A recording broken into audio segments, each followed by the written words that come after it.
Plano de leitura. Igreja Batista da Lagoinha, dia 27 de julho de 2022, ano da vitória. 1 Coríntios, capítulo 13. Ainda que eu fale as línguas dos homens e dos anjos, se não tiver amor, serei como o bronze que soa ou como o símbolo que retine. Ainda que eu tenha o dom de profetizar e conheça todos os mistérios e toda a ciência, ainda que eu tenha tamanha fé, a ponto de transportar montes, se não tiver amor, nada serei. E ainda que eu distribua todos os meus bens entre os pobres, e ainda que entregue o meu próprio corpo para ser queimado, se não tiver amor, nada disso me aproveitará. O amor é paciente, é benigno, o amor não arde em ciúmes, não se ufana, não se ensoberbece, não se conduz inconvenientemente, não procura os seus interesses, não se exaspera, não se ressente do mal, não se alegra com a injustiça, mas regozija-se com a verdade.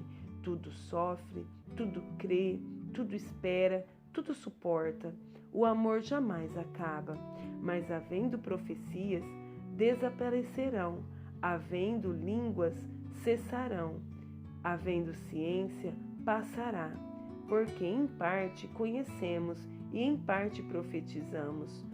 Quando, porém, vier o que é perfeito, então o que é em parte será aniquilado. Quando eu era menino, falava como menino, sentia como menino, pensava como menino. Quando cheguei a ser homem, desisti das coisas próprias de menino, porque agora vemos como em espelho, obscuramente, então veremos face a face. Agora conheço em parte, então conhecerei como também sou conhecido. Agora, pois, permanecem a fé, a esperança e o amor. Estes três, porém, o maior destes é o amor. 2 Reis, capítulo 7, versículo 3 ao 20. 4 homens leprosos estavam à entrada da porta, os quais disseram uns aos outros: para que estaremos nós aqui sentados até morrermos? Se dissermos, entremos na cidade, há fome na cidade, e morreremos lá. Se ficarmos sentados aqui, também morreremos. Vamos, pois, agora, e demos conosco no arraial dos Círios. Se nos deixarem viver, viveremos. Se nos matarem, tão somente morreremos. Levantaram-se ao anoitecer para se dirigirem ao arraial dos Círios. E tendo chegado à entrada do arraial, eis que não havia lá ninguém, porque o Senhor fizera ouvir no arraial dos Círios ruídos de carros e de cavalos, e o ruído de um grande exército, de maneira que disseram uns aos outros: eis que o rei de Israel alugou contra nós os reis dos heteus e os reis dos egípcios para virem contra nós. Pelo que se levantaram e fugiram ao anoitecer. Deixaram as suas tendas, os seus cavalos e os seus jumentos, e o arraial como estava, e fugiram para salvar a sua vida. Chegando, pois, aqueles leprosos à entrada do arraial, entraram numa tenda e comeram e beberam, e tomaram dali prata e ouro e vestes, e se foram e os esconderam. Voltaram e entraram em outra tenda, e dali também tomaram alguma coisa e a esconderam. Então disseram uns para os outros: não fazemos bem. Este dia é dia de boas novas, e nós nos calamos. Se esperarmos até a luz da manhã, seremos tidos por culpados. Agora, pois, vamos e o anunciemos à casa do rei. Vieram, pois, e bradaram aos porteiros da cidade, e lhes anunciaram, dizendo: fomos ao arraial dos Círios, e eis que lá não havia ninguém, voz de ninguém, mas somente cavalos e jumentos atados, e as tendas como estavam. Então os porteiros gritaram e fizeram anunciar a nova no interior da casa do rei. Levantou-se o rei de noite e disse a seus servos: Agora eu vos direi o que é que os sírios nos fizeram.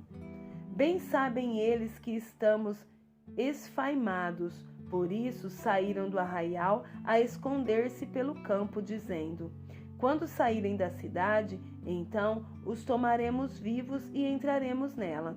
Então um dos seus servos respondeu e disse: Tomem-se, pois, 5 dos cavalos que ainda restam na cidade, pois toda a multidão de Israel que ficou aqui, de resto, terá a mesma sorte da multidão dos israelitas que já pereceram. Enviemos homens e vejamos.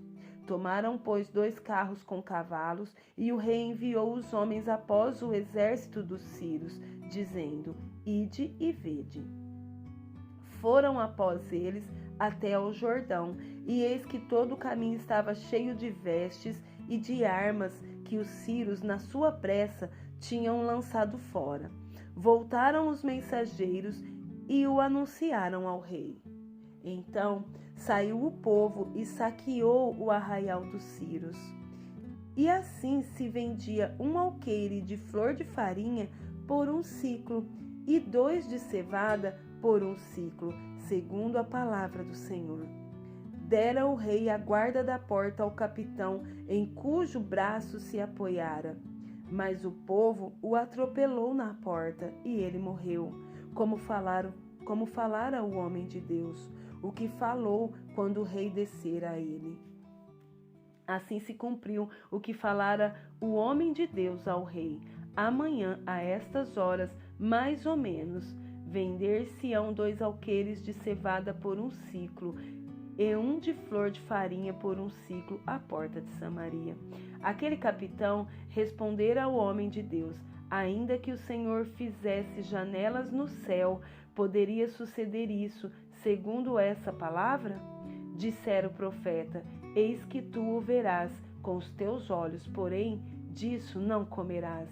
Assim lhe sucedeu, porque o povo o atropelou na porta e ele morreu.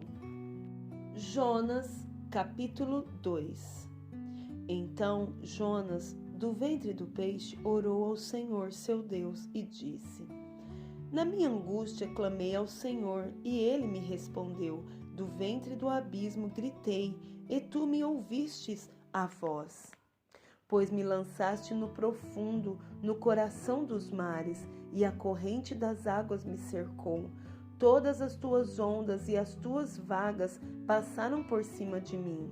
Então eu disse: Lançado estou de diante dos teus olhos. Tornarei porventura a ver o teu santo templo? As águas me cercaram até a alma, o abismo me rodeou, e as algas se enrolaram na minha cabeça. Desci até aos fundamentos dos montes, desci até a terra, cujos ferrolhos se correram sobre mim para sempre. Contudo, fizeste subir da sepultura minha vida. Ó Senhor, meu Deus, quando dentro de mim desfalecia a minha alma, eu me lembrei do Senhor, e subiu a ti a minha oração no teu santo templo. Os que se entregam à idolatria vã abandonam aquele que lhes é misericordioso, mas com a voz do agradecimento eu te oferecerei sacrifício. O que votei, pagarei. Ao Senhor pertence a salvação. Falou, pois, o Senhor ao peixe, e este vomitou a Jonas na terra.